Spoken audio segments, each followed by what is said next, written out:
Ó, a partir de agora vocês estão sendo gravados, antes tarde do que nunca, né?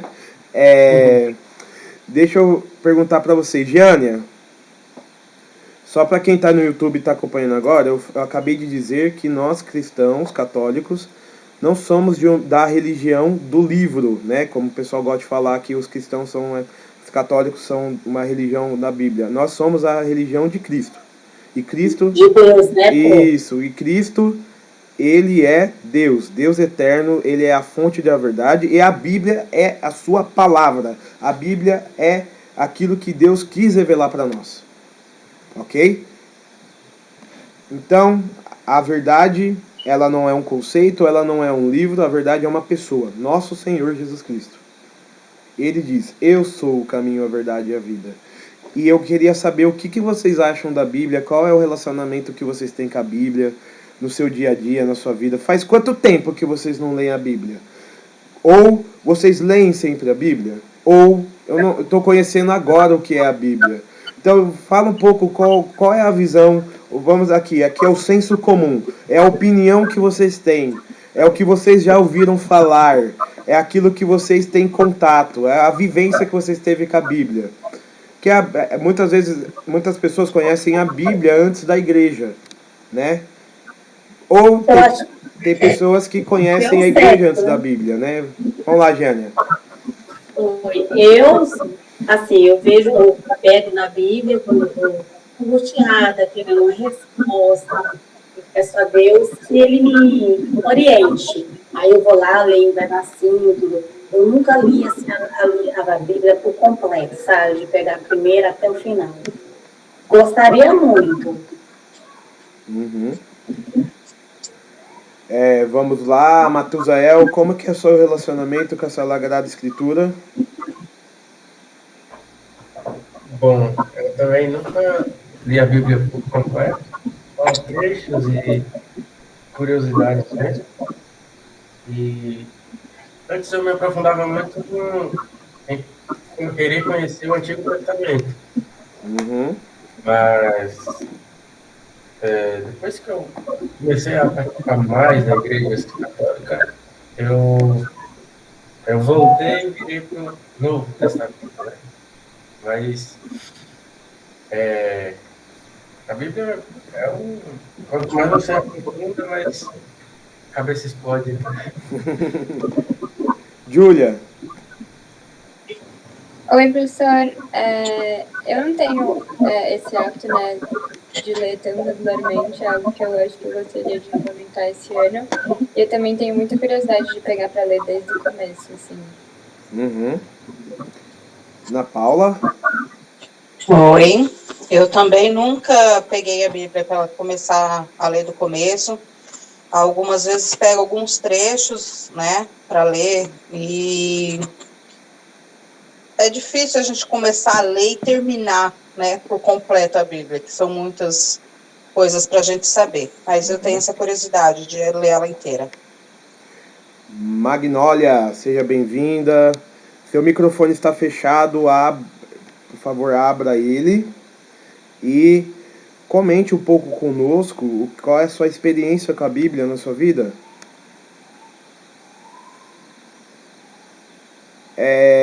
Tá fechado seu microfone. Tem um símbolo de microfone no aplicativo que você tem que clicar em cima para abrir. Não sei se você já viu.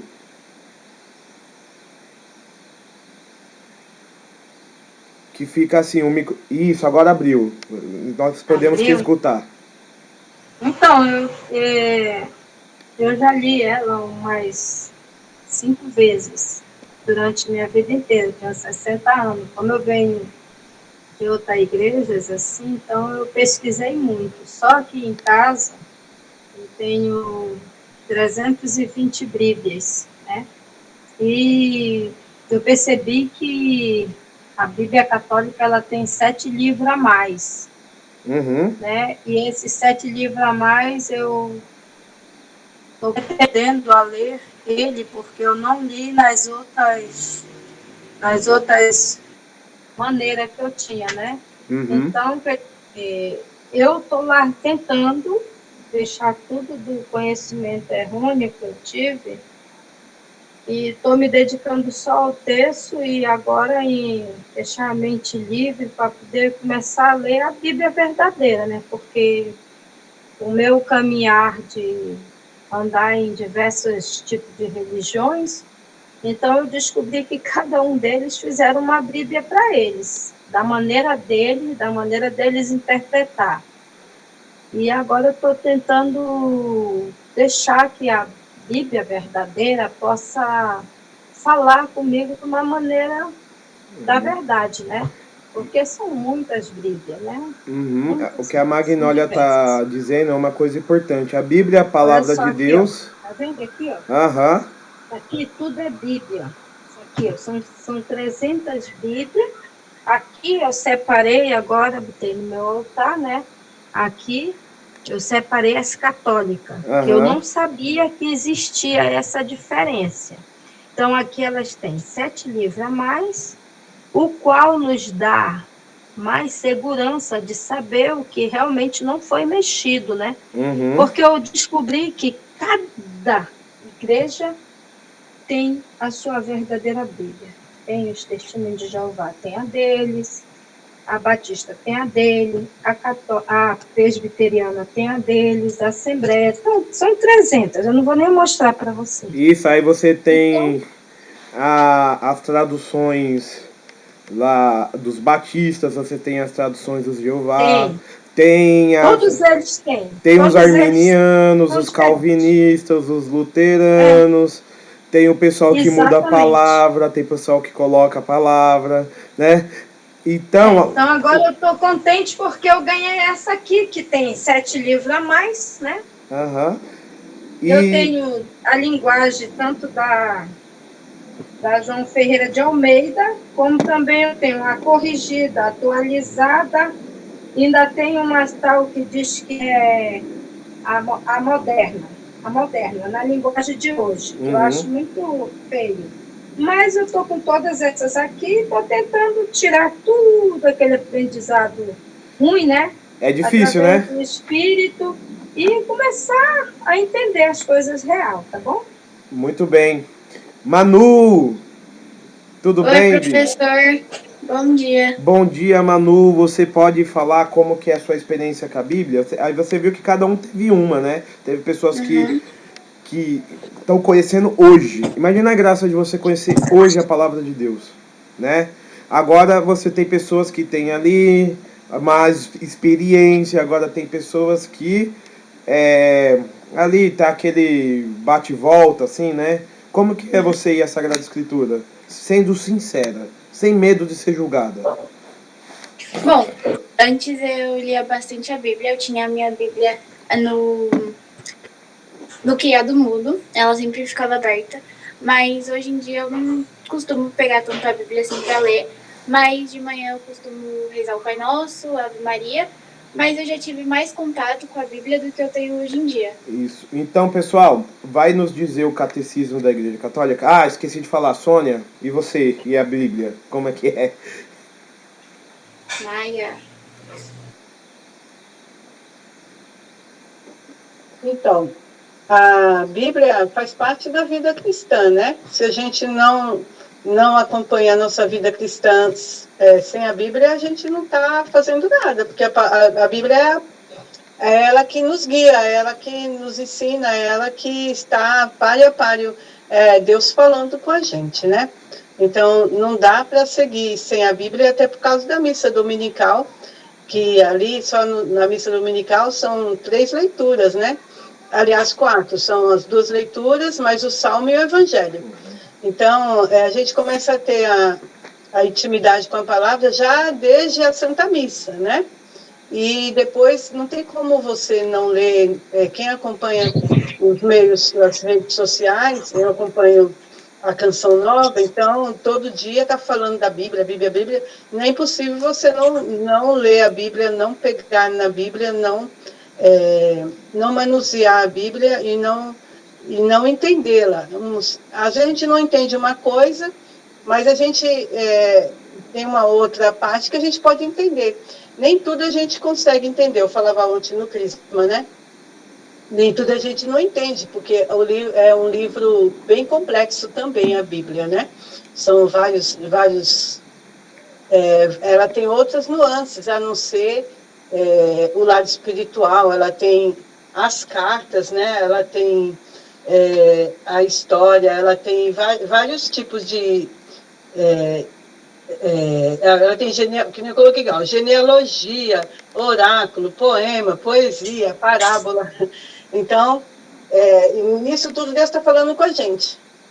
Então, a gente tem que ter a Bíblia mesmo, todo dia.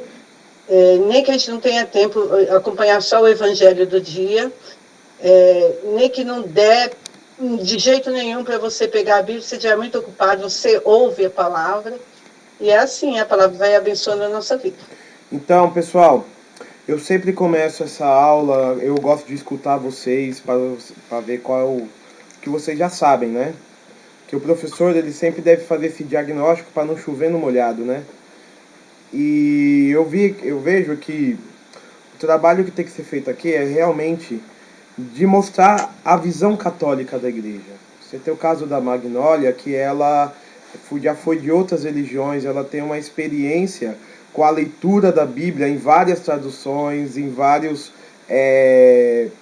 segmentos diferentes, certo? E ela está hoje aqui conosco fazendo um ato de humildade, de pegar de pegar todo o conhecimento que ela teve, colocar nas mãos de Deus e abrir o coração para saber e buscar a verdade. E é essa atitude que eu quero de todos nós. Estamos aqui em busca da verdade, certo?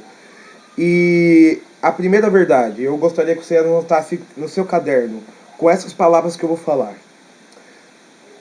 Abre aspas para o professor Felipe. A Bíblia não caiu do céu com zíper e tudo. Né?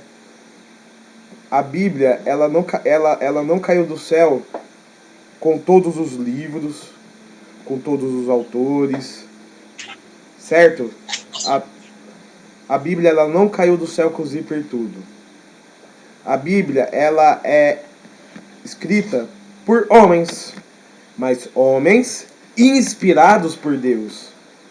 E quem vai nos ensinar e quem vai interpretar a Bíblia de maneira correta é a Igreja Católica através do seu magistério, certo? E como que a Igreja Católica interpreta a palavra de Deus? Por vários meios, através dos concílios, através dos papas, dos bispos, através dos santos, através de você também, em comunhão com a Igreja, você lê a Bíblia inspirado pelo Espírito Santo, certo? Mas principalmente por este livro aqui, que é o nosso guia em todas as nossas aulas, que é o Catecismo da Igreja Católica. Pergunto, já adquiriram um de vocês?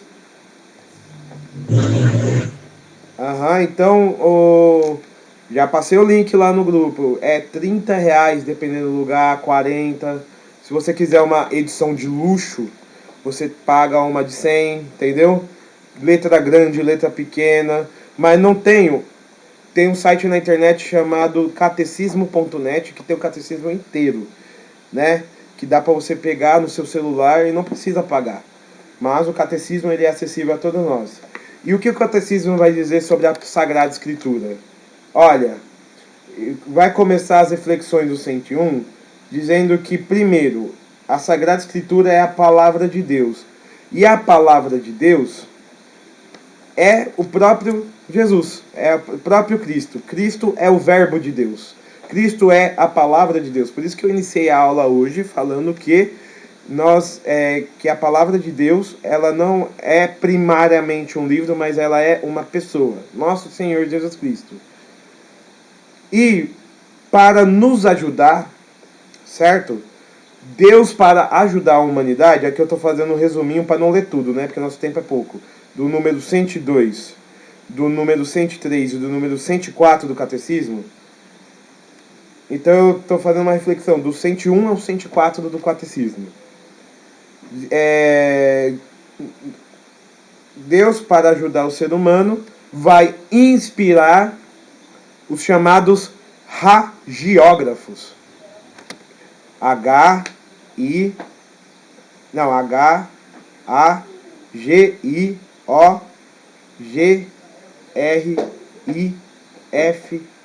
hagiógrafos. Quem são os hagiógrafos? São os homens que irão escrever os livros da Bíblia. Homens que foram inspirados por Deus, através do Espírito Santo, e escreveram os livros da Bíblia. Daqui a pouco a gente vai ver quais são os livros da Bíblia, tá? Mas, quando esses homens escrevem os livros da Bíblia, você não precisa anotar no seu caderno hagiógrafo, mas você pode falar que Deus inspirou algumas pessoas para escrever a Bíblia, né? Que são os hagiógrafos. E essas pessoas foram inspiradas pelo Espírito Santo. Então, no número 105, vai dizer que quem é o autor da Sagrada Escritura é Deus. Olha o que vai dizer. Deus é o autor das Sagradas Escrituras. As coisas divinamente reveladas que encerram por escrito se manifestam na Sagrada Escritura foram consignados sobre a inspiração do Espírito Santo. Estou lendo o catecismo, tá, gente? A Santa Mãe Igreja, segundo a fé apostólica, tem sagrados e canônicos os livros completos, tanto do Antigo como do Novo Testamento, com todas as suas partes, porque escritos sobre a inspiração do Espírito Santo, eles têm Deus como autor e na sua qualidade foram confiados à sua própria igreja. Número 106. Deus inspirou os autores humanos dos livros sagrados. Na redação dos livros sagrados, Deus escolheu homens dos quais se serviu, fazendo-os usar das suas próprias faculdades e capacidades, a fim de que, agindo ele neles e por meio deles, escreveram como verdadeiros autores tudo e só aquilo que ele próprio os queria. No número 109, o Espírito Santo é o intérprete da Escritura. Então você só pode ler a Bíblia e entendê-la se você estiver sob a luz do Espírito Santo. Então, quem é que vai interpretar a Sagrada Escritura de maneira infalível? A Igreja, e nós, enquanto estivermos em comunhão com a Igreja. Por que eu falo disso? Porque esse aqui é um ensino católico, tá, gente? É um ensino católico de qualidade. Mas a Igreja sempre teve, vamos dizer, as chaves, né? Porque na Escritura, Mateus 16:18. Mateus 16:18. Jesus vai dizer: e eu te declaro, tu és Pedro, e sobre essa pedra eu edificarei a minha igreja, e as portas do inferno não prevalecerão sobre ela. Te darei as chaves do reino dos céus. Tudo que ligares na terra será ligado no céu. Magnólia, tá tendo um ruído aí, você poderia fechar o microfone? Eu acho que eu estou tentando aqui fechar e não estou conseguindo. É o símbolo do microfone, é só você clicar. Da mesma forma que você abriu, você clica, aí ele fecha. Minimizar seu vídeo, isso? Não, é desativar microfone. Deixe seu vídeo em tela cheia. Não, no...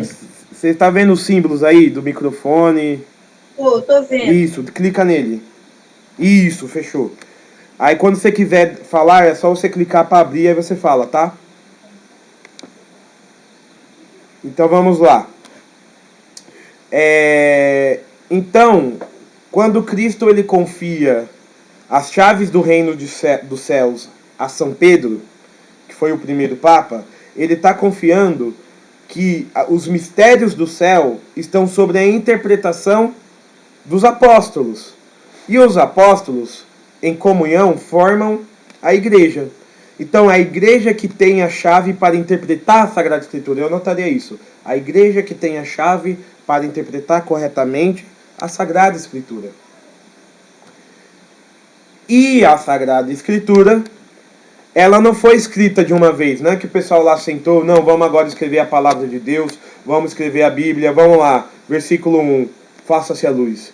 Aí passou 6 meses, os caras, agora já estamos em Oséias, então vamos lá, vamos escrever o livro de Oséias. Aí passou mais 3 meses, ufa, já estamos em João, estamos quase chegando no Apocalipse. Aí daqui a pouco, caramba, nós estamos já no Apocalipse, está acabando, gente, vamos lá, fé. Não, a Sagrada Escritura não foi escrita assim. Ela é um processo de quase 6.000 anos de idade, certo? Ela é... Alguns vão discordar, uns vão falar que é 3.000, outros vão falar que é 4.000. E quem estuda teologia sabe que o que não falta é teólogo se debatendo, né? Mas vamos lá, a Sagrada Escritura, ela tem milhares de anos. Milhares de anos. E... Por exemplo, o livro do Gênesis, alguns defendem que o Pentateuco, os 5 primeiros livros da Bíblia, daqui a pouco a gente vai comentar mais, foi escrito por Moisés. E Moisés estava ali mais ou menos no ano 4.000 e pouquinho antes de Cristo, certo? Sendo assim, os acontecimentos do Gênesis, eles acontecem muito tempo, milhares e milhares e milhares de anos antes de Moisés. Moisés não viu aquilo que ele escreveu. Como que ele sabe, como nós sabemos que o que Moisés está escrevendo no Gênesis é fidedigno e verdadeiro? Porque Moisés foi inspirado pelo Espírito Santo de Deus, e eu anotarei isso, e o Espírito Santo de Deus não erra. Deus é infalível, certo? Deus é infalível. E ele, quando inspira os autores da Sagrada Escritura, ele vai inspirar com a verdade. A Sagrada Escritura, ela nos ensina a verdade. Mas quando nós falamos de verdade, se lembra que a verdade é uma pessoa? A verdade é nosso Senhor Jesus Cristo? Então, se nós não lermos a Bíblia em Cristo, com o Espírito Santo, ou seja, com a Santíssima Trindade, nós podemos errar, nós humanos podemos errar na interpretação da Bíblia. Um exemplo, quando na aula passada a gente leu Gênesis, lembra a criação? Deus, ele criou o mundo em 6 dias e no 7º ele descansou. Aí vai vir os cientistas falando, esses cristãos é tudo burro, porque a gente está a gente está falando aqui a teoria do Big Bang, a teoria da evolução, e a gente consegue provar cientificamente que o universo e o mundo têm mais de bilhões e bilhões de anos. Mas eu respondo a essa pessoa, o livro do Gênesis, ele é um livro de ciência natural? Não, o livro de Gênesis não é um livro de ciência natural. O livro do Gênesis é um livro de história? Não, o livro do Gênesis não é um livro de história. Moisés não era historiador, ele não fez faculdade de história que nem eu sou historiador, né? Ele não está aplicando o método histórico. O livro de Gênesis fala verdades sobre a criação do mundo. Então, quando Deus usa a linguagem dos 7 dias, que criou o mundo em 7 dias, o que são 7 dias para Deus? Pergunto, será que são 7 dias para nós, seres humanos, de 24 horas? Ou 7 dias para Deus pode ser 7 segundos, 7 milésimos, ou pode ser 7 trilhões de anos. Certo? Então a linguagem do Gênesis, ela não é científica no sentido de ciências naturais e nem cientificamente histórica no sentido de cronologia de tempo, mas a linguagem de Gênesis, ela é alegórica, ou seja, ela trabalha as figuras, como por exemplo os 7 dias, para dizer que Deus criou um mundo perfeito, porque 7 na Bíblia significa perfeição. Então, se Deus criou o mundo em 7 dias, 7 bilhões de anos, 7 segundos, eu vou descobrir quando eu chegar lá no céu Eu quero estar lá, tá? Não sei, eu quero ver vocês lá também. Quando eu chegar lá no céu e eu falar, Senhor, quanto tempo durou para a criação do mundo? Aí a gente vai saber exatamente. Porque quando nós chegarmos lá no céu, tudo que é obscuro será revelado. Mas o que importa para nós? Saber o que os livros de Gênesis vai ensinar para nós de maneira alegórica, de maneira simbólica e de maneira verdadeira. Que Deus criou um mundo bom, que Deus fez a criação boa, que Deus fez tudo bom. E diz no Gênesis, e Deus viu que tudo era bom. E Deus fala isso várias vezes. No primeiro dia, Deus viu que tudo era bom. Deus viu que tudo era bom. A aula passada, você lembra? Então tá entendendo que se uma pessoa pega a Bíblia e lê de maneira literal alguns livros, ela não vai entender nada? Não vai entender nada. Por quê? Porque falta uma coisa. A igreja que vai ensinar para ela, a igreja tanto no seu magistério, a igreja tanto nos seus documentos, a igreja tanto nos seus papas e nos seus bispos, a igreja também no sentido de nós, aqui é a catequese, aqui é a igreja ensinando vocês sobre a Bíblia. Não sou eu não sou capaz de interpretar a Bíblia por mim mesmo, eu preciso do Espírito Santo de Deus. Mas teve uma pessoa que falou que eu posso interpretar a Bíblia, eu. E essa pessoa chamava-se Martinho Lutero, certo? A Magnólia, ela trouxe um dado pra gente. Ela falou que a nossa Bíblia tem 7 livros a mais. Opa! Quer dizer que a dos protestantes tem 7 livros a menos. E tudo isso aconteceu por causa de um homem chamado Martinho Lutero, que inventou... A gente não vou falar tanto sobre Martinho Lutero, que a gente vai ter uma aula sobre isso, né? Que vai ficar lá por depois de julho, tá? Mas o que eu vou adiantar? Martinho Lutero, ele discordava da Igreja Católica. E ele discordava no sentido de que, para ele, a verdade era a Bíblia. Por isso que eu comecei falando que a Bíblia é fonte de verdade, mas a verdade é Cristo. Mas para Martinho Lutero, a verdade era a Bíblia. E para Martinho Lutero, somente a Bíblia é a fonte de verdade. Certo? Somente a Bíblia. Então ele vai colocar isso em latim. Sola Scriptura. Certo? E que qualquer ser humano, segundo Martinho Lutero, é capaz de pegar a Bíblia, ler, e através disso ter uma interpretação da Bíblia por ele mesmo. Certo? Martinho Lutero fez isso. Só que quando Martinho Lutero fez isso, ele inaugurou uma moda. Aí Calvino fez isso. Zwingli fez isso. E daqui a pouco você tem mais de 30 mil igrejas protestantes hoje que discordam entre si em relação ao que é a Bíblia. Não foi isso que a Magnólia nos mostrou com os livros dela?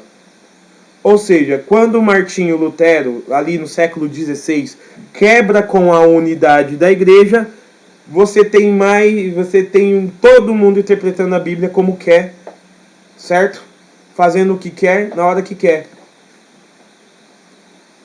E do outro lado, você tem uma igreja católica que permanece unida em um único magistério, uma única interpretação, unidade. Vocês estão em alguma dúvida?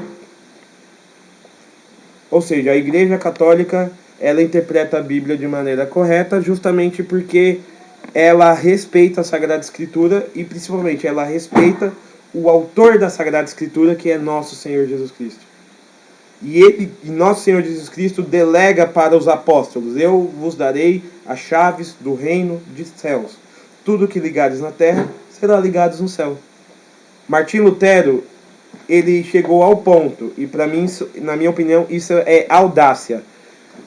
Como ele começou a interpretar a Bíblia, ele começou a negar algumas verdades da fé católica, como por exemplo do purgatório, que vocês vão aprender mais, mas que é um estado onde a alma fica depois da morte, onde que a pessoa ela não morreu perdoada dos seus pecados, porém ela não pagou as penas dos seus pecados. Depois vocês vão entender tudo que é isso, tá?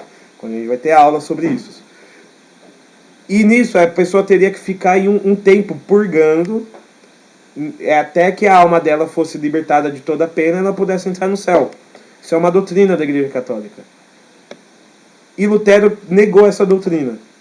Porém, quando ele abria nos livros de Macabeus, você tem uma passagem de livro de Macabeus que fala de Judas, não Iscariotes, tá? Judas Macabeu, tá?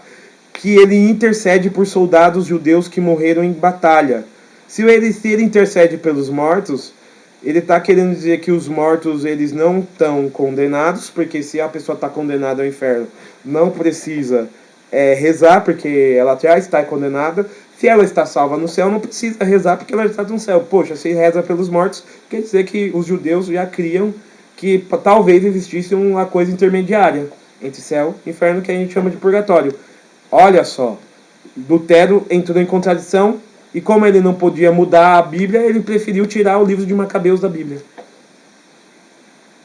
E aí ele tira o livro de Lamentações, ele tira partes finais do livro de Daniel, ele tira o livro de Tobias, né? Por quê? Porque esses livros, eles tinham algumas coisas que iam contra a doutrina de Lutero. Lutero quis também tirar a carta de São Tiago.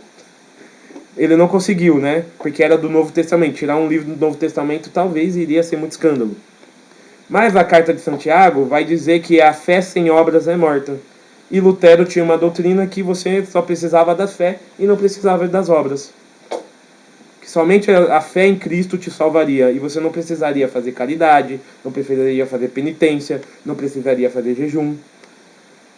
Então a gente vai ver várias pessoas que vão pegar a Bíblia, interpretá-la de maneira pessoal e vão errar.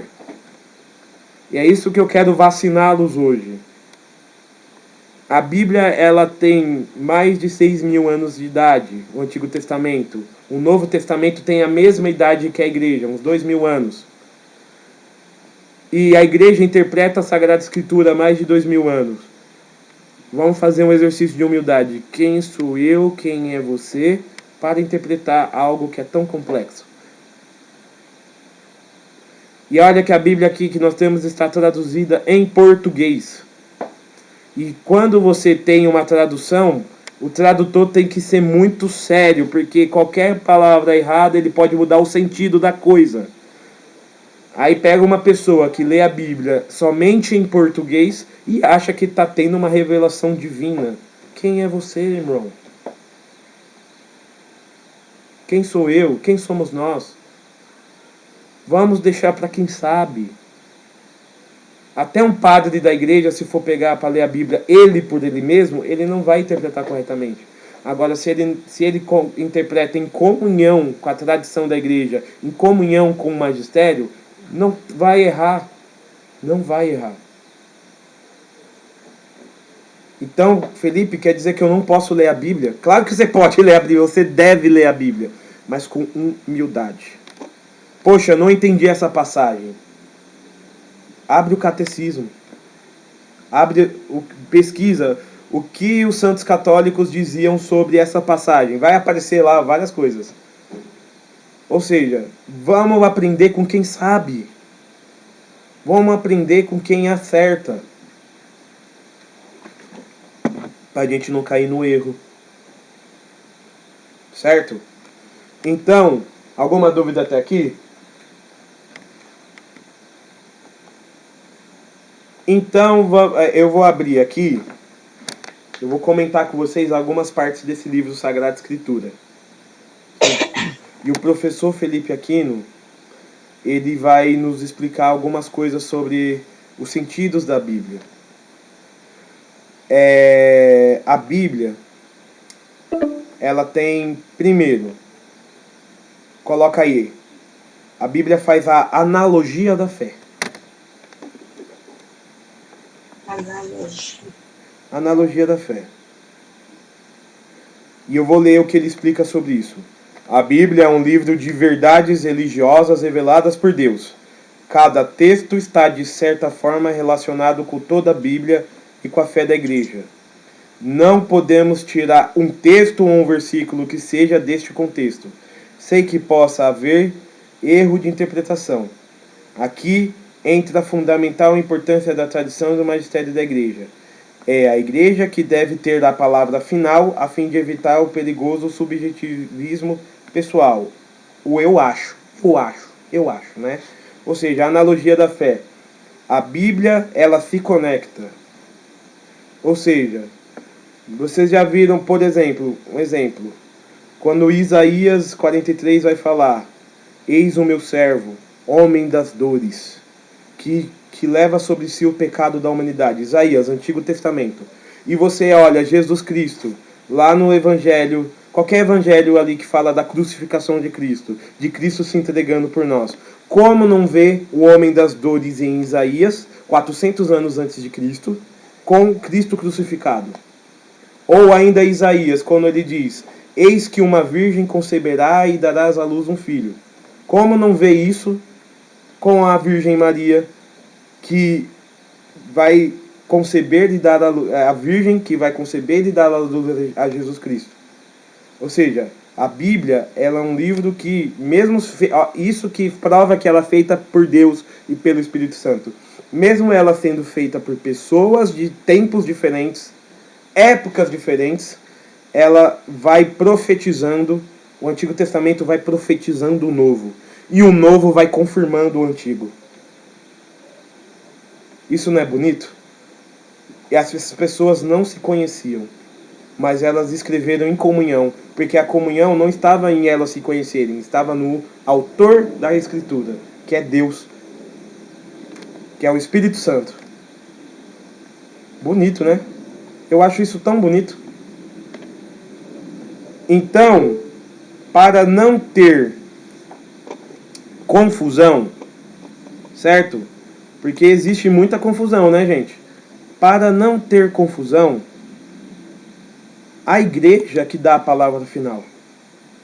É a igreja que coloca os pingos nos is. Porque, a gente, como eu falei, quem somos nós? É a igreja que interpreta, é ela que dá o ponto final. Você pode ler a Bíblia, tirar suas conclusões. Mas se suas conclusões foram contrárias à doutrina católica, você concluiu errado, alguma coisa você errou. Agora, se você rezar, tirar uma conclusão e você vê que aquilo é católico em essência, na doutrina, caraca, sim. Então você tá em comunhão com a igreja.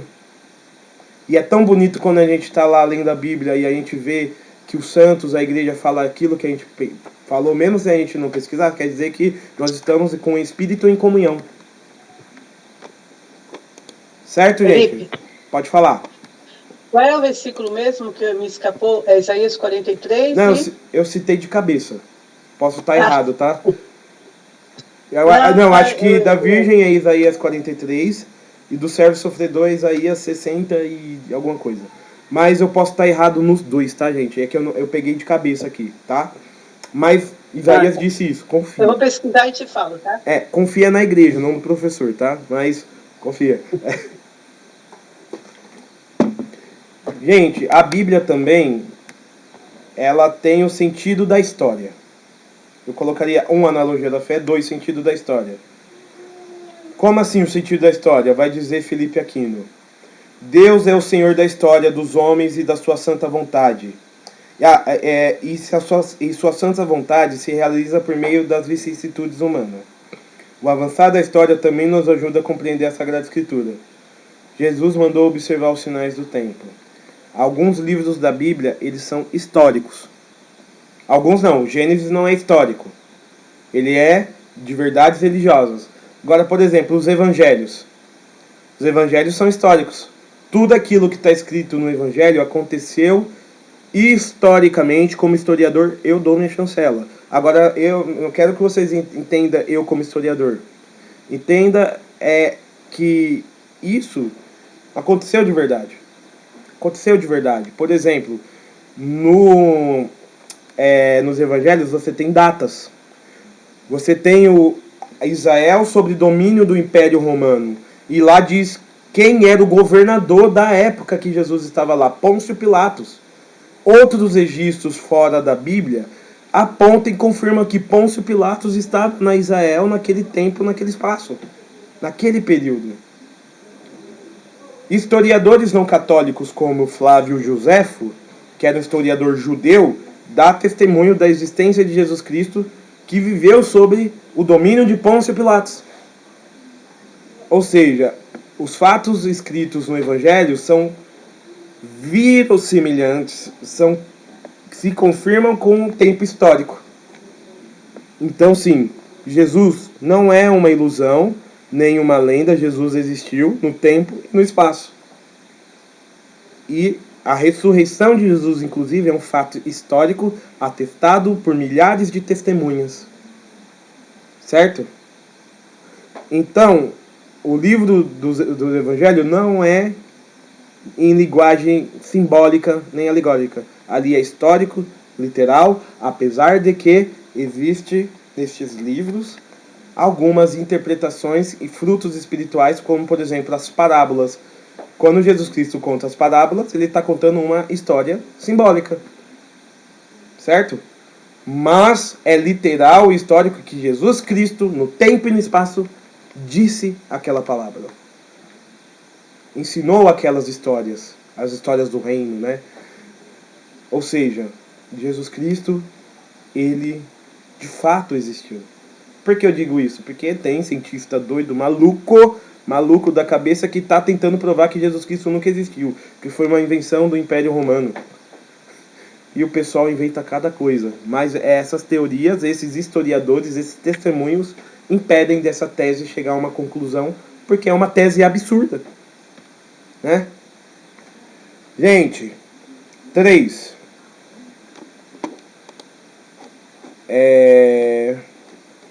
O sentido do movimento progressivo da revelação.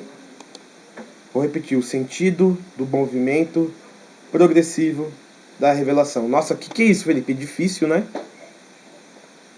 Eu vou repetir, o sentido do movimento progressivo da revelação. E olha o que vai dizer Felipe Aquino.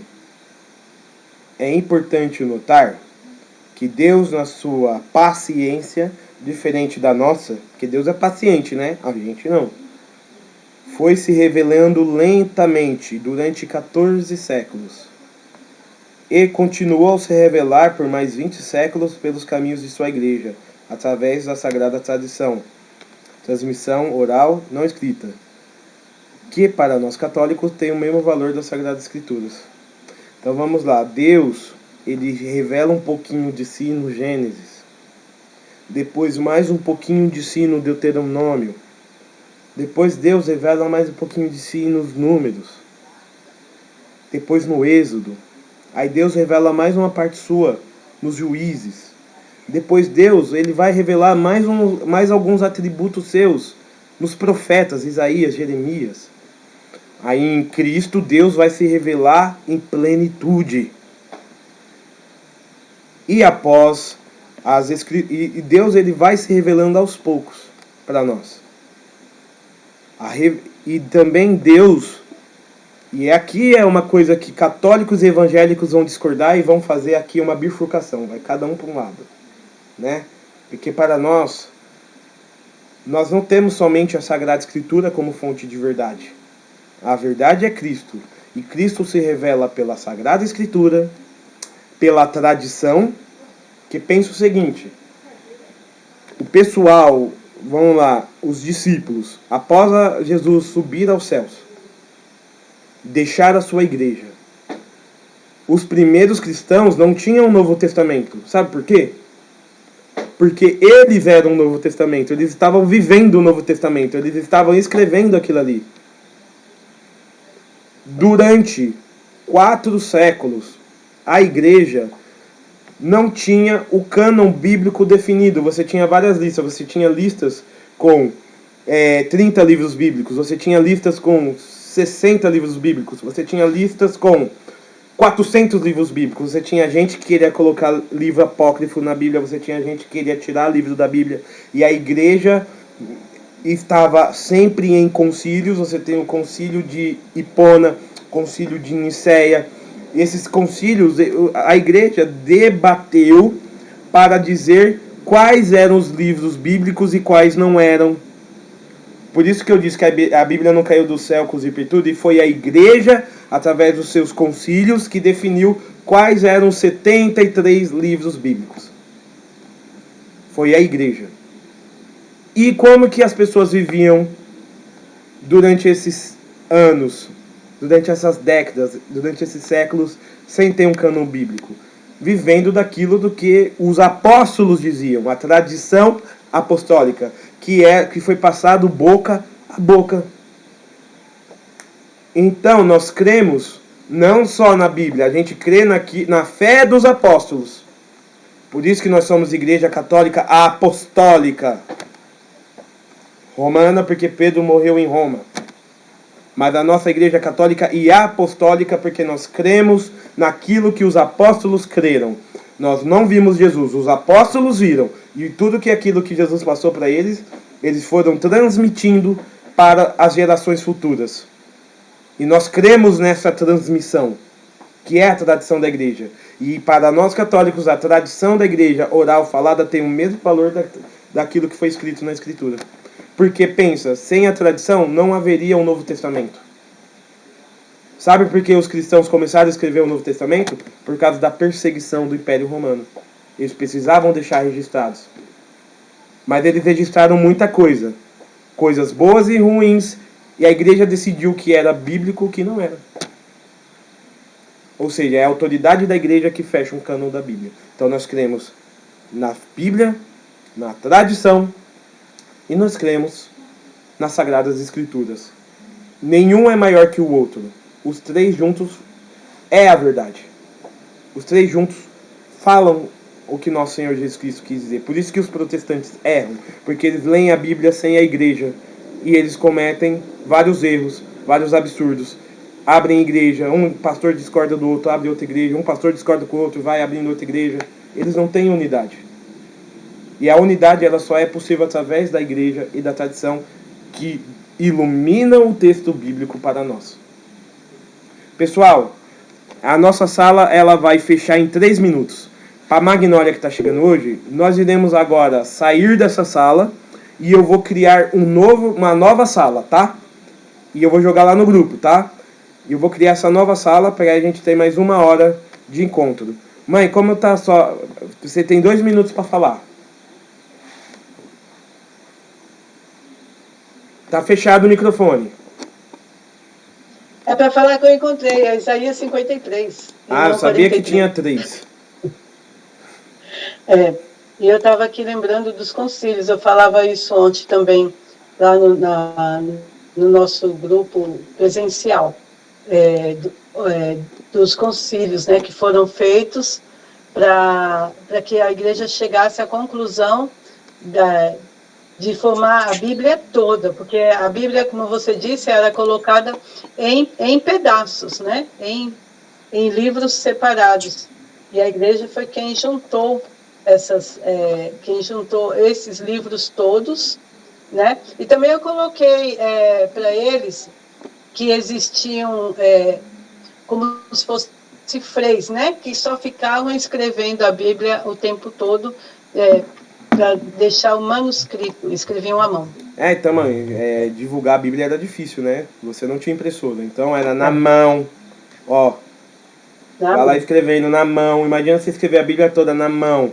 Então, pessoal, vamos saindo da sala. Para sair da sala é só apertar esse botão vermelhinho, tá?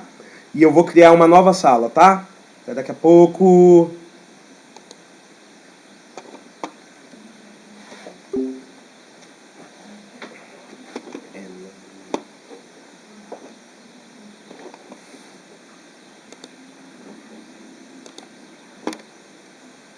Maria, cheia de graça, Senhor é convosco, bendita sois vós entre as mulheres, bendito é o fruto do vosso ventre, Jesus. Santa Maria, Mãe de Deus, rogai por nós pecadores, agora e na hora de nossa morte. Amém.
isso aí, pessoal. Vocês estão achando da aula até agora?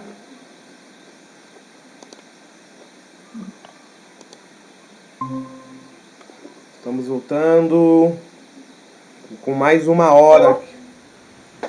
Aqui? Vamos voltando. Ah, tá. Opa! Então, esperar o pessoal chegando. Vocês estão com alguma dúvida? Deixa eu te fazer uma pergunta aqui, rapidinho. Pode. Nós estamos hoje privilegiados por a gente tá com a Bíblia no português, né? Porque eu estava lendo aqui uma parte que ela foi escrita em hebraico, aramaico e grego, né? Exatamente. Alguns livros foram E escritos esse nessa língua. Alexandre Magno, o que ele representou para a gente? Alexandre Magno ou não é Gregório Magno? Alexandre Magno. Então, o nome eu não estou identificando agora. A figura, entendeu? Tá. Mas quando tem o nome Magno, quer dizer que foi grande, né? Alexandre Magno... Alexandre Magno foi o Alexandre o Grande, né? Tá. O conquistador Entendi. da Macedônia, né? Que, inclusive, foi Alexandre o Grande, com o seu império, que impôs a perseguição aos macabeus, entendeu? Que Tá. foi seu reino, né, helenístico, né, que queria obrigar os judeus a adorar os deuses gregos, né, e a ter os seus costumes. E a revolta de Macabeus, ela é justamente uma revolta do povo de Deus para se manter fiel à palavra de Deus e aos costumes judaicos, né? Deixa eu só fazer uma observação. Os livros que eu achei que estava acrescentado o primeiro foi o Baruque, o segundo foi o Judas, o outro é Judite, o outro foi primeiro Macabeu, segundo Macabeu, Sabedoria e Tobias. Isso. E o Tobias. Então esses livros aí me deram um desafio muito grande para poder reler novamente e entender que de fato é verdade. É muita coisa, coisas boas que a gente consegue adquirir, mas tem que ter muita humildade para poder aceitar. Porque é pelo Espírito, né? Pelo Espírito. Tem que ser o Espírito Santo mesmo movendo. Para me tirar do lamaçal do perdido, né? Isso. Então, pessoal, para a gente dar continuidade, pensa, porque Lutero ele não tirou os 7 livros da Bíblia também sem uma base teológica.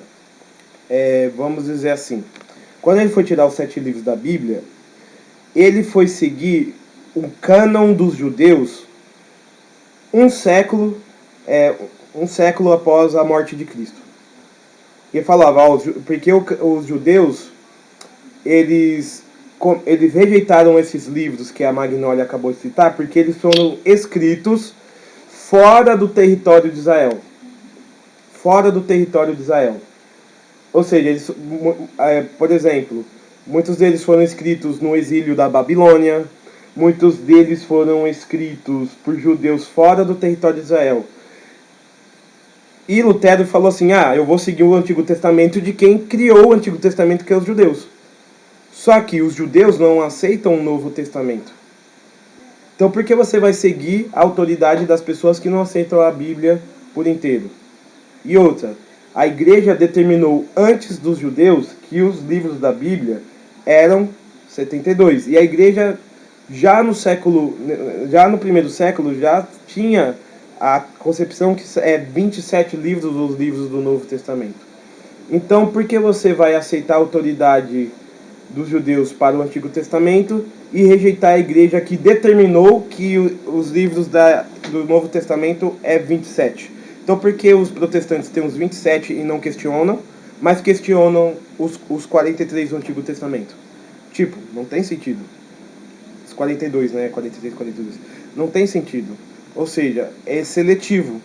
Eles escolhem qual parte da verdade eles vão acreditar. Mas a verdade, pessoal, ela não ou você aceita ela na totalidade ou não. Então vamos continuar. Número 4. O sentido da relatividade das palavras. De novo. Estão anotando esses tópicos? O sentido da relatividade das palavras. As palavras são relativas, nem sempre absolutas. Para compreender o texto bíblico, importa saber o que certas palavras significam exatamente quando foram usadas pelo autor sagrado. Então tem certas palavras da Bíblia que você só vai entender olhando o contexto em que elas foram escritas. Ou seja, as palavras elas mudam com o tempo, certo? Uma palavra hoje que é usada para elogiar pode ser amanhã usada para xingar.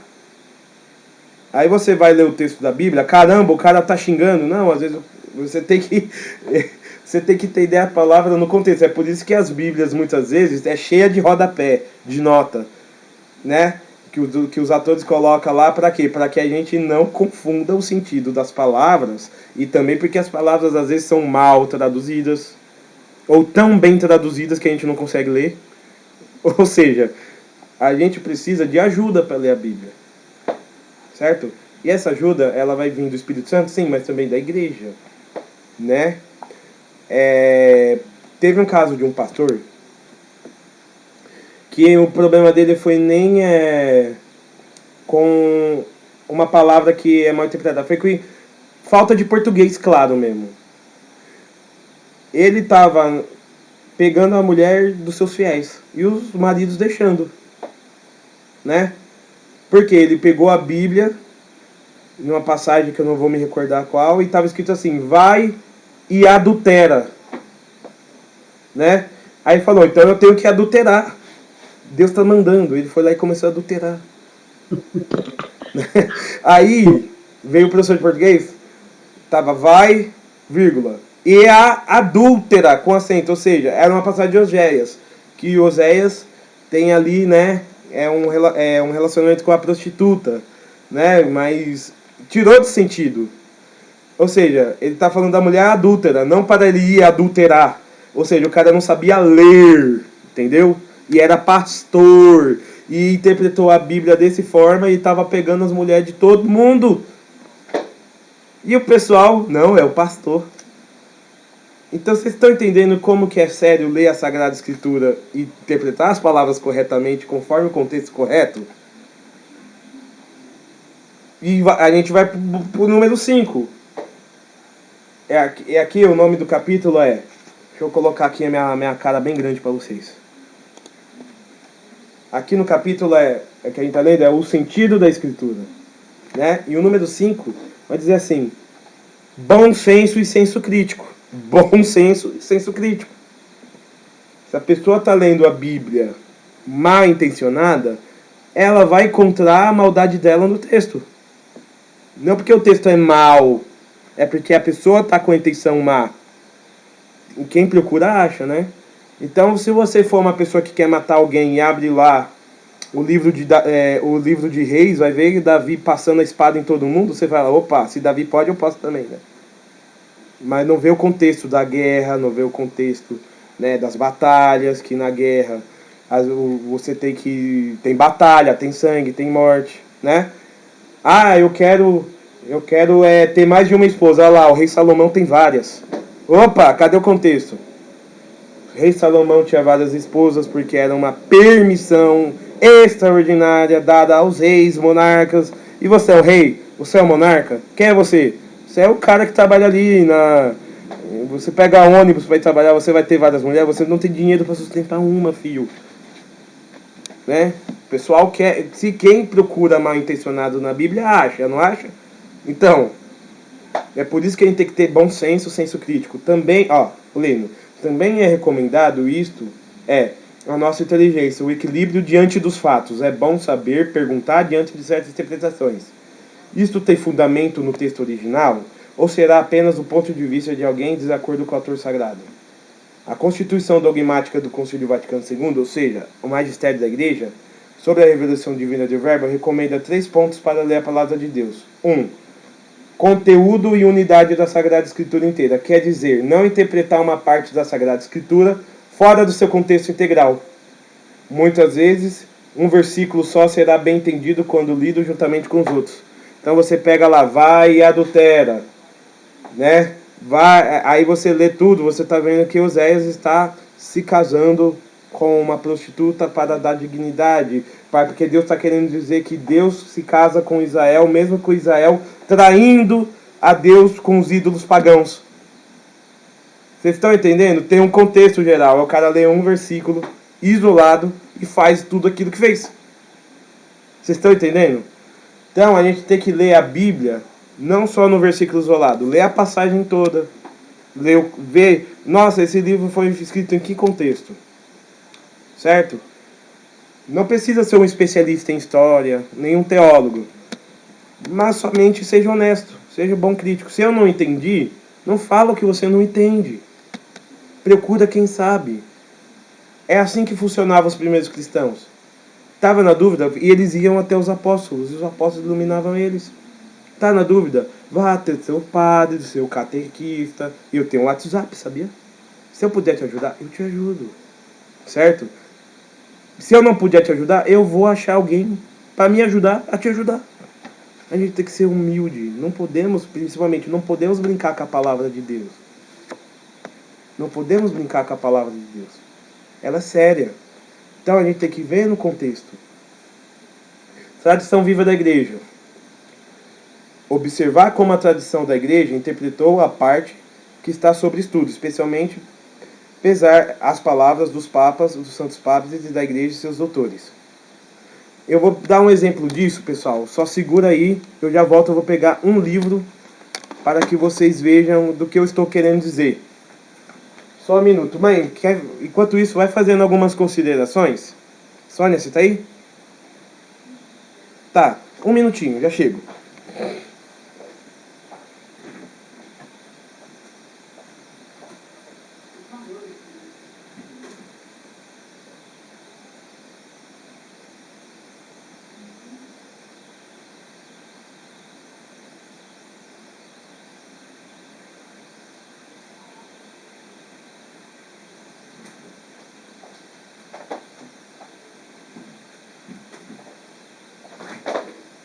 Voltei, gente. Então, o que eu estava querendo dizer? Seguindo a tradição viva da igreja, certo? Seguindo a tradição viva da igreja. Ou seja, quando eu for interpretar a Bíblia, eu devo seguir aquilo que os papas, os santos padres, a igreja e seus doutores defendem, certo? Então, por exemplo, eu vou mostrar para vocês aqui um livro. O nome desse livro é A Catena Áurea de Santo Tomás de Aquino. O que esse livro é? Aqui é o volume 2, o Evangelho de São Marcos. Você tem aqui ó, tudo o Evangelho de São Marcos. Evangelho de São Marcos. Só que aqui ele vai fazer o seguinte. Santo Tomás de Aquino, ele tá querendo o quê? Falar sobre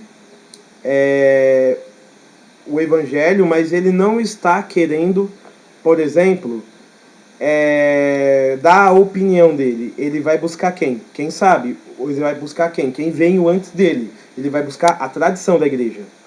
Então, por exemplo, o versículo 1 do Evangelho de São Marcos. Princípio do Evangelho de Jesus Cristo, Filho de Deus. É o versículo 1. Aí sabe o que é isso aqui? Comentários de santos católicos, dos padres da igreja, da patrística, os primeiros cristãos. Vamos lá, São Jerônimo, São Pseudo Jerônimo, São Beda, Santo Hilário. Ou seja, isso aqui é tudo que eles vão falar sobre um versículo da Bíblia. Por exemplo, eu vou ler Princípio do Evangelho de Jesus Cristo, Filho de Deus. São Jerônimo, inclusive foi São Jerônimo que traduziu a Bíblia do hebraico, do aramaico para o latim, né? A tradução da Vulgata. Ele vai comentar: o evangelista Marcos, ocupando-se do sacerdócio em Israel, sendo levita segundo a carne, uma vez convertido ao Senhor, escreveu o Evangelho na Itália, mostrando nele o que Cristo também devia à sua ascendência, pois a iniciar o Evangelho pela voz da exclamação profética, manifesta a ordem da eleição levítica, proclamando João, filho de Zacarias, como enviado é com a palavra de um anjo dizendo: o princípio do Evangelho de Jesus Cristo segundo o Filho de Deus. Aqui, Jerônimo vai fazer outro comentário aqui embaixo, depois Beda vai fazer outro comentário aqui embaixo, sobre um versículo. Esse livro vai comentar o Evangelho de São Marcos inteiro.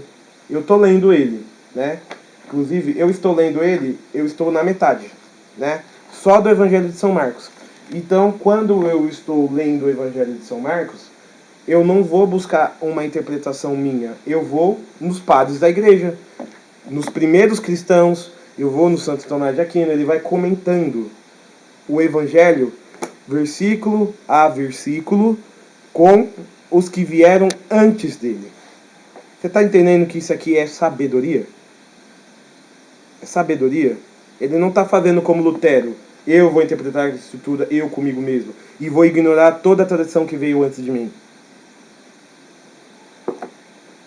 Gente, como não amar a Santa Igreja Católica? Como não amar a Santa Igreja Católica e sua sabedoria? Né? Como rejeitar a sabedoria de 2000 anos para falar que eu sou sábio?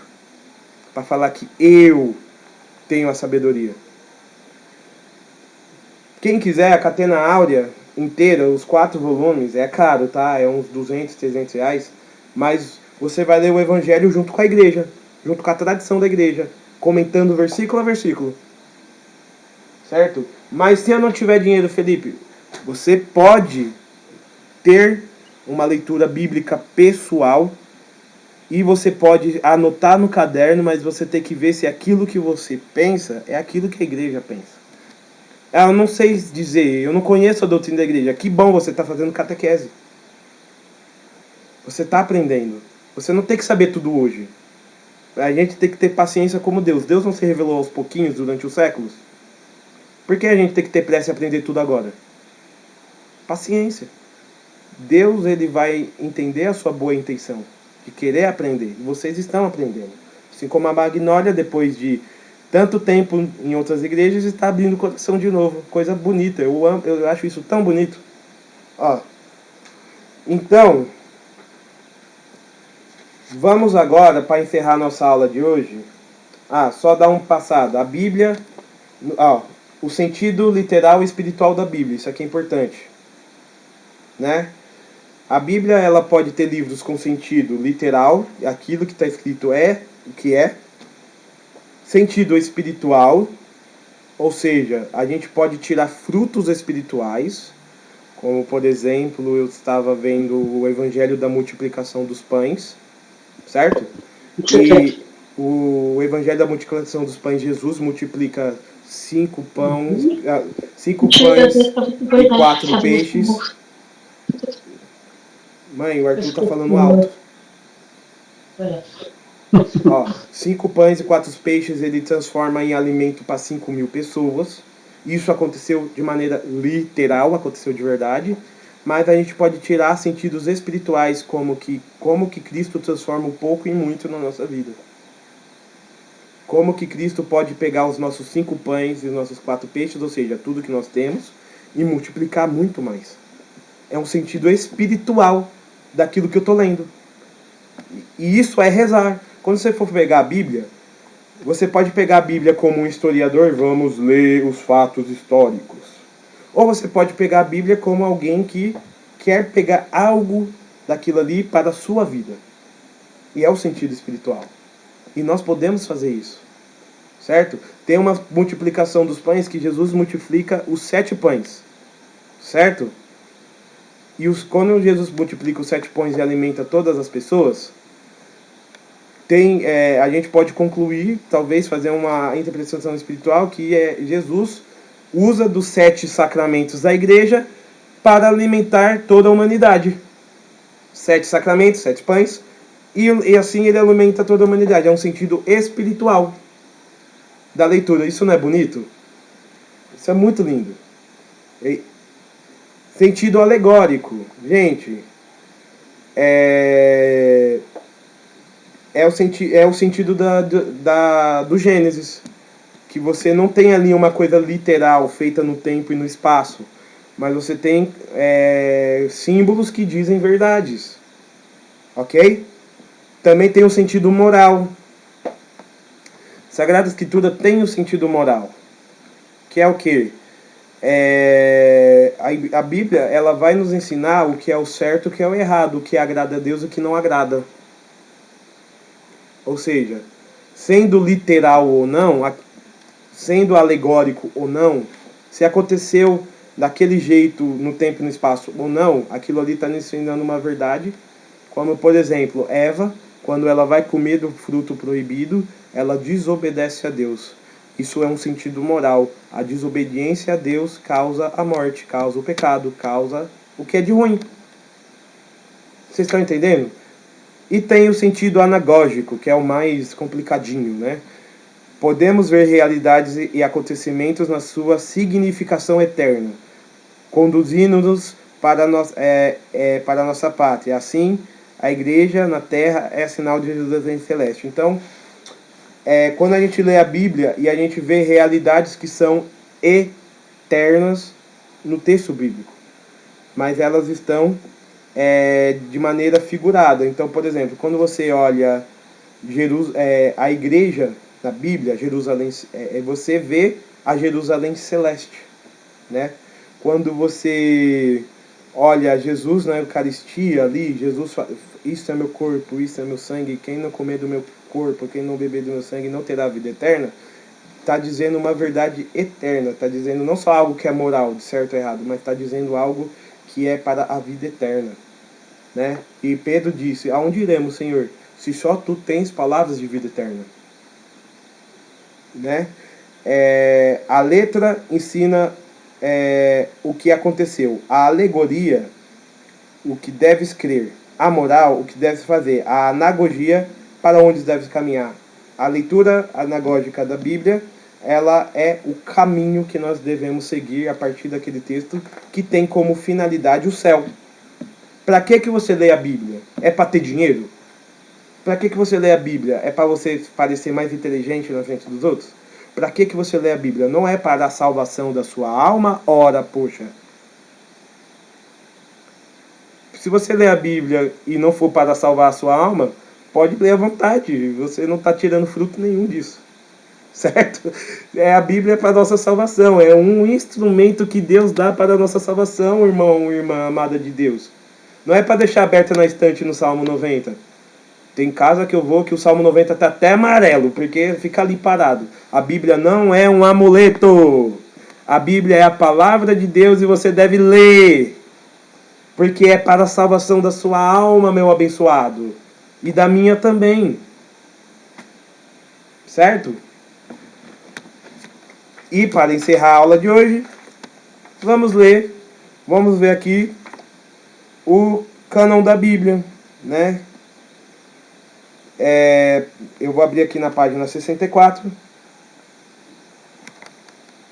Então, livros do Antigo Testamento. Calma aí. Então, nós temos aqui o Pentateuco. Gênesis, Êxodo, Levítico, Número e Deuteronômio. Esses livros, eles são escritos diz a tradição que foi Moisés que escreveu, e eles contam a origem do mundo, o caminho que o povo de Deus levou do deserto para a terra prometida, saindo de Israel para a terra prometida, Deus revelando a lei para Moisés, e depois você tem os livros de Josué, Juízes, 1º e 2º Samuel e 1º e 2º Reis, que são os livros do povo de Israel já estabelecido na terra de Canaã e todas as suas infidelidades, fidelidades, heróis, vilões. E aqui você tem sentido anagógico, você tem sentido moral, você tem sentido histórico, você tem sentido religioso. Aqui tem livros que você tem todos os sentidos em um só. Quem aqui já leu o livro de Jó? O livro impressionante para você aprender ensinamentos que vão te dar sabedoria diante de Deus. Não reclamar diante do sofrimento. Né? Ser fiel a Deus mesmo quando tudo está desabando em cima de você. Que coisa bonita, né? A palavra de Deus, ela é alimento para a alma. Então, você também tem os livros no tempo dos reis aqui, né? Vai dizer o livro de Amós, Oséias, Isaías, Miqueias, Naum, Sofonias, Abacuque e Jeremias. Quem são esses? São os profetas. Os livros dos profetas. Vocês não precisam anotar isso não, porque isso aí vocês vão, olhando a Bíblia de vocês vão já anotar, já está na Bíblia, né? Mas o que os profetas vão fazer? Eles vão preparar o povo. Não, você tem Deus preparando seu povo através da lei, nos primeiros livros que eu falei, do Pentateuco, dos Juízes, dos Reis. Mas os profetas vão preparar o povo espiritualmente para a vinda de Cristo. Os profetas estão profetizando o Messias, aquele que os judeus estão esperando até hoje. Vão continuar esperando, porque ele já veio, é Jesus, né? Tem os livros proféticos escritos no exílio, ou seja, lá na Babilônia, certo? Lamentações, Abdias, segunda parte do livro de Isaías. Que livros são esses, pessoais? São livros que mostram para nós que o povo de Deus, pela sua infidelidade, foi feito cativo, foi feito escravo, e mostra para nós os profetas que ali escreveram, como Daniel. O livro de Daniel é profundo, né? Mostra. Quem nunca ouviu falar dos 4 jovens na fornalha ardente? Livro de Daniel.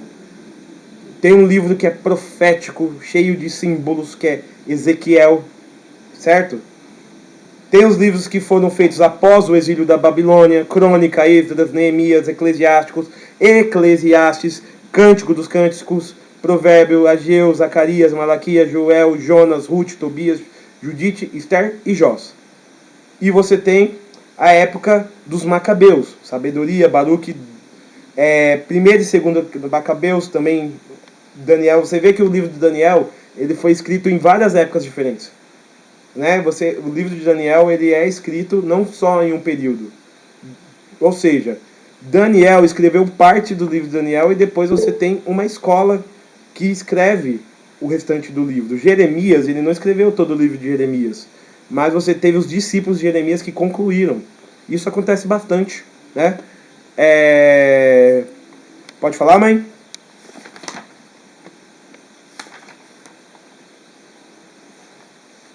Tá desligado o seu microfone. Já acabou essa parte da explicação, só queria fazer uma analogia aqui, rapidinho. É assim, sobre a palavra de Deus, conforme a Escritura, tem algumas seitas religiosas, cristãs até, que elas mudam o sentido da coisa, né? Por causa de uma vírgula, dá um sentido diferente ao que a palavra quer dizer, né? Isso, deixa eu falar antes de você continuar. Tem uma passagem na Bíblia que Jesus diz ao bom ladrão na cruz: hoje mesmo estarás comigo no paraíso. Fala aí, mãe, o que acontece? Isso aí que eu ia colocar, que eu vou colocar.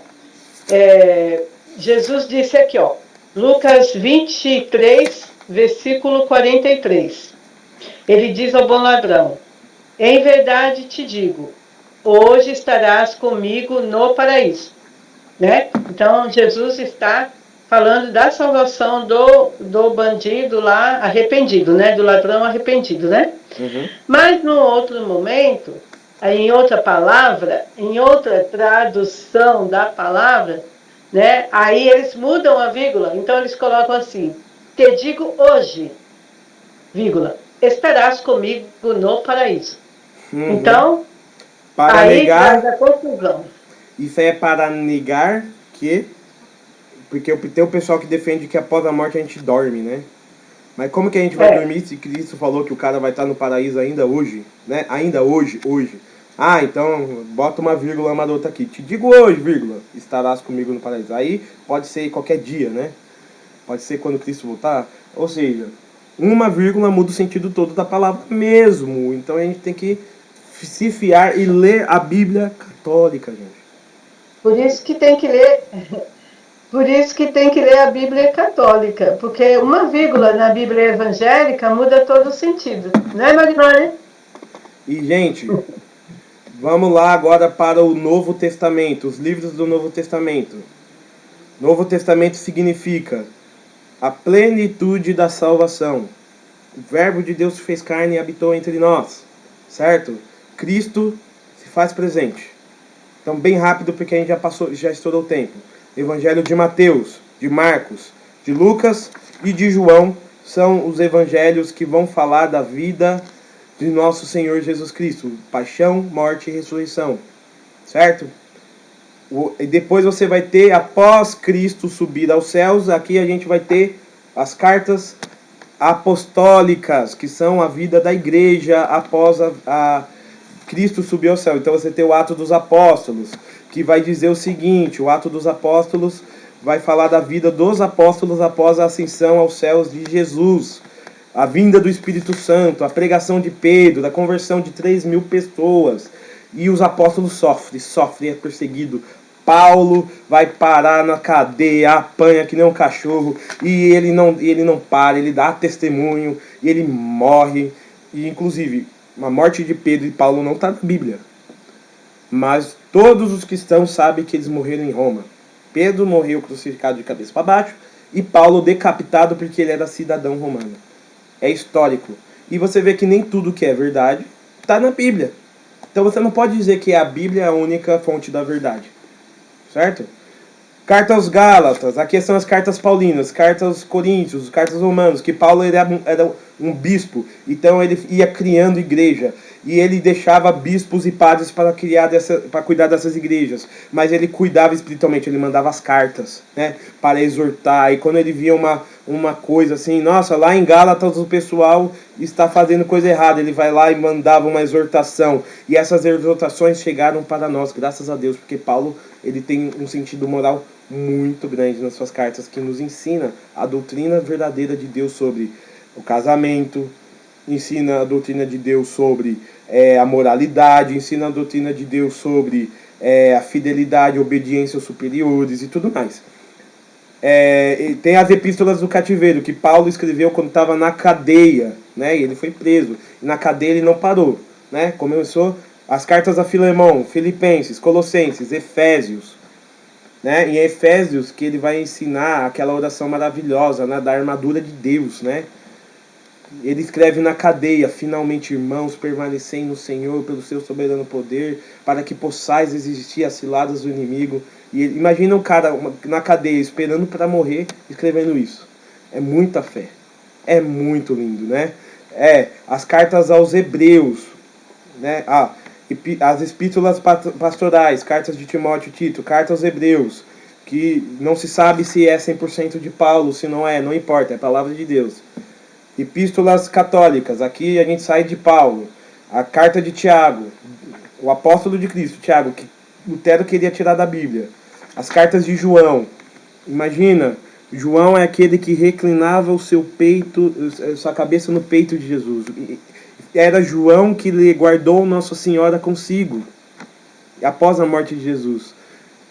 E o Evangelho de João, eu tenho certeza, eu não falo isso como teólogo, eu falo isso como coração mesmo, que tem ali, né, Nossa Senhora dizendo muita coisa para João escrever, mas eu não posso provar isso, e ninguém pode, e Nossa Senhora também não queria ser, Nossa Senhora é tão humilde que ela não quis ser evangelista, ela deixou isso ela é humilde, né, a Virgem Maria é humilde.